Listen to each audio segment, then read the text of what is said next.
Sejam bem-vindos ao Escavador do Conhecimento. Meu nome é Jéssica Garcia e o tema central desse vídeo será as reformas religiosas. O tópico de hoje, especificamente, será a Reforma Católica. As reformas aí do cristianismo, que ocorreram aí no século XVI, elas acompanharam o processo de transformação intelectual e social do Renascimento italiano e a transformação política e econômica, do feudalismo para o capitalismo. Ao longo de seus mais de 2000 anos, o cristianismo teve crises internas e externas, mais ligadas aí a disputas de poder do que relacionadas à doutrina da igreja em si. Durante as perseguições dos primeiros 3 séculos da era cristã, os problemas se relacionaram com a formação doutrinária da igreja, ou seja, meu povo, a disputa pela fé verdadeira. Ao se tornar aí a religião oficial do Império Romano, aí no final do século IV, o cristianismo se manteve fiel e atrelado ao Estado. A Igreja Católica, então, ela se manteve unida ao Oriente, até que aí no século XI, quando divergências políticas mais que doutrinárias romperam a sua ligação. E então ocorreu o primeiro grande cisma do Oriente com o Ocidente. E quais foram aí os motivos para que ocorresse o cisma do cristianismo no século XVI? Eles são divididos em 2 teses, a tese tradicional e a tese oposta à tradicional. E então vamos lá para a tese tradicional. A Reforma Protestante, ela ocorreu então no século XVI, devido aos abusos causados, políticos, econômicos e morais provocados aí pelo clero e a alta hierarquia da igreja. A filosofia crítica acadêmica fundamentada na escolástica medieval, ela não estava aí dando conta mais da vida concreta da sociedade. O remédio para isso era a necessidade de sacerdotes bons, santos e eruditos. Outra base aí para a reforma contra a decadência doutrinária da escolástica medieval, afirmando aí então que a igreja ela deveria retornar à doutrina da justificação pela fé e não pelas obras. Os abusos eclesiásticos eles não eram combatidos pelos teólogos cristãos, que passaram aí a ser criticados pelo movimento reformador, surgido aí nos Países Baixos no século XIV. Aquela bem velha conhecida devotio moderna. E pelo humanismo, devoto, que lutava em defesa de uma teologia próxima da vida e da fé. A ausência, então, do empenho eclesiástico em relação à vida pastoral, em especial do alto clero, que se ocupava aí mais com assuntos políticos, familiares e mundanos.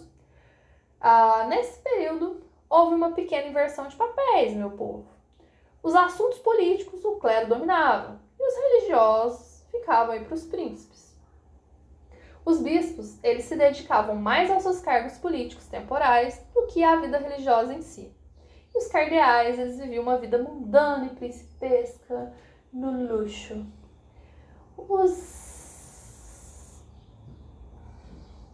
O alto clero, ele passava longe de suas obrigações pastorais e religiosas.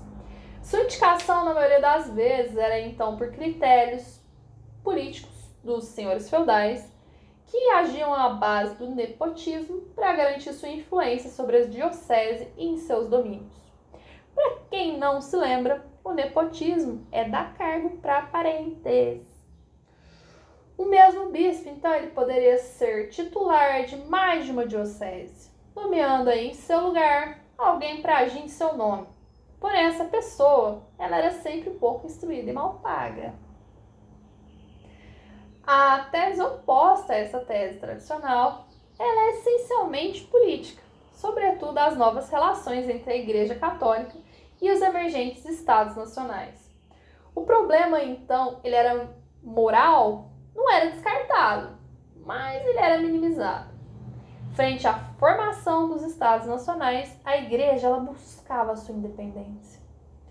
A reforma, então, do Sacro Império Romano por Maximiliano ela ocorreu do seguinte modo. O Sacro Império Romano e o Papado, elas foram aí duas instituições supremas aí da Idade Média. A sua permanência ela dependia de suas capacidades de se ajustarem aí às necessidades e ideias de um novo período. O caráter mundano do papado acabou aí ajudando, que ela se adaptasse ao mundo moderno. As causas elas podem ser encontradas na estrutura administrativa que possuía a Cúria Romana. Um secretariado permanente e uma organização mundial que funcionava mesmo com um papa débil no poder. O interesse da igreja era a independência, buscada aí por meio da construção de um Estado soberano e absoluto. Com a ascensão dos Estados modernos, os soberanos eles procuravam controlar mais a estrutura política e ideológica, e a igreja ela era uma instituição supranacional, vista aí com muita desconfiança por muitos reis que faziam de tudo para nacionalizar suas ações.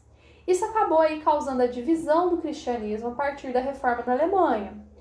O exemplo clássico de cisma por razões políticas foi a Inglaterra de Henrique VIII, igual eu tinha comentado lá no primeiro vídeo, com o anglicanismo, aprovado pelo Ato de Supremacia no Parlamento Inglês em 1534. Mas o que o humanismo, que eu comentei no início deste vídeo, tem a ver com isso tudo? Para quem não se lembra, dando uma rápida pincelada, o berço do humanismo ele foi a Península Itálica, no século XIV. E ele se expandiu aí por volta da segunda metade aí do século XVI, pelo norte da Europa. Ele foi inspirado nos estudos dos clássicos, gregos e latinos. A literatura moral que emergiu aí dessa redescoberta, ela criticou o barbarismo intelectual e a submissão do homem às leis do feudalismo, que expressavam aí suas potencialidades por estar preso ao mundo metafísico do teocentrismo e da filosofia escolástica. O humanismo renascentista, então, ele era antropocêntrico, ou seja, ele buscava compreender o homem e confrontá-lo com a vida cristã. O retorno a fontes clássicas e a valorização dos estudos com a reforma das escolas e universidades. Estava aí de acordo com as reformas católicas e protestantes. Ou seja, o humanismo ele acabou condicionando o universo intelectual europeu em que estavam as pessoas que fizeram a reforma católica e protestante. Há algumas questões que valem ser ressaltadas das reformas que ocorreram no cristianismo e a Renascença são as seguintes. A reforma do cristianismo, ela foi um movimento do homem comum, baseada em fontes bíblicas e dos padres da igreja. Enquanto que a da Renascença, ela foi um movimento da elite, baseada em fontes dos clássicos gregos e latinos, e a religião ocupou aí um lugar subalterno. As duas reformas não fazem parte do mesmo movimento, obviamente. É como laranjas e maçãs. Porém, ambas impactaram umas nas outras. As reformas católicas e protestantes, elas estão na mesma corrente de individualismo, que revolucionou aí a sociedade no século XIV e XVI. Ambas foram semelhantes de causas econômicas, comércio e ascensão urbana.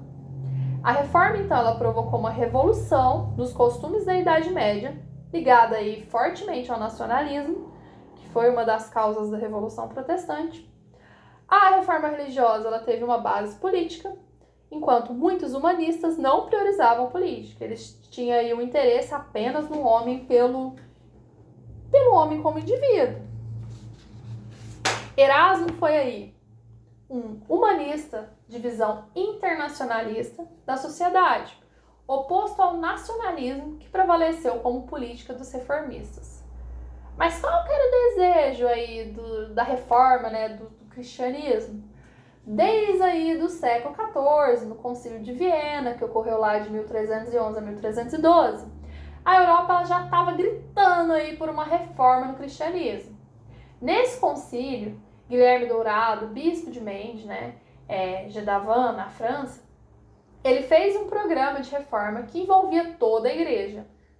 A reforma ela foi um tema que acompanhou o cristianismo aí durante os séculos 14 e 16. Nessa proposta, havia a convicção de que para ser capaz aí dessa reforma ela ser eficaz, ela deveria começar pelo Papa, pelos cardeais e a Cúria Romana. Houveram inúmeros concílios ecumênicos na época, retratando isso aí a Constança, Basileia, Florência, Lateranense, Quinta e diversos programas de reforma. Pedro Daly, João Gerson, Nicolau Cusano, Domingos Capraica e incontáveis documentos. A reforma ela tem suas raízes aí na Baixa Idade Média, sendo um anseio da Europa Ocidental, que se confrontava com a situação cultural, política e econômica.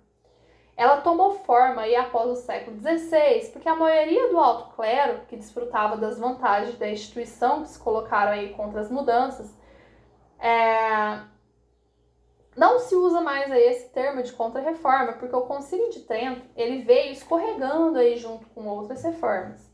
Por exemplo, a Reforma Espanhola, né, lá do cardeal Cíceros,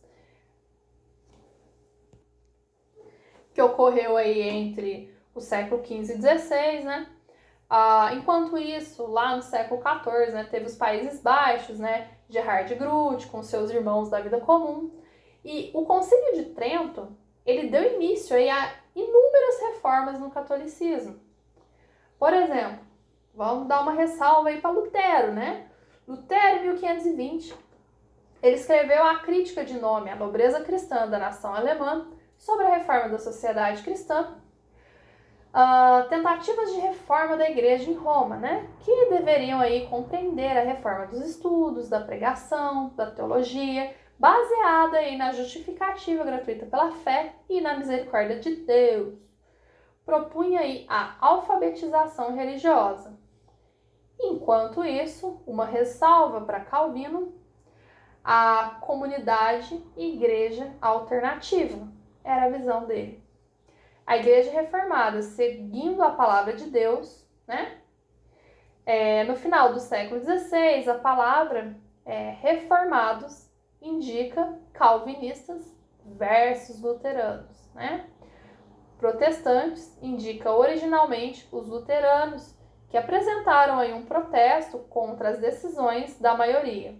Na Segunda Dieta de Spira, em 1529, evangélicos indica o conjunto dos reformados. Para quem ficou comigo até agora, o meu muito obrigado. E esse vídeo será particionado em dois.